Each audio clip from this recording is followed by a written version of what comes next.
ఏదో ఒక రోజు బయటపడుతుంది. అందుకని మనం వేషాధారణ కలిగినటువంటి క్రైస్తవులు ఉండకూడదు. యథార్థమైనటువంటి క్రైస్తవులుగానే మనం ఉండాలి. ఉన్నది ఉన్నట్లు చెప్పేవారిగా మనం ఉండాలి. ఉన్నది ఉన్నట్టు మాట్లాడేవారిగా మనం ఉండాలి. అవతల వ్యక్తి మనం చీకొట్టే పర్వాలేదు, అవతల వ్యక్తిని నేను త్రోసివేసినా పర్వాలేదు. మనం ఏం చేయలేదు సార్, ఉన్నది ఉన్నట్లుగా మాట్లాడదు. అందుకొరికి దేవాలయం ఏంటంటే సార్, నీ మాట అవునంటే అవును, కాదంటే ఎందుకంటే మనం మాట్లాడుతున్నటువంటి నాలుగుతో ఏవైతే మాట్లాడుతున్నామో ఆ మాటలకు ప్రతిలో దేవుడి దగ్గర ఖచ్చితంగా లెక్కపు చెప్పాలి.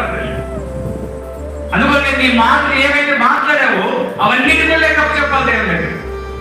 అందుకని వేషధారణ ఉంటే ఆ మాట మీద వస్తాయి, యథార్థంగా ఉంటే ఆ మాట మీద వస్తాయి. అందుకని ఆ మాటలు చాలా జాగ్రత్తగా ఉన్నాయి.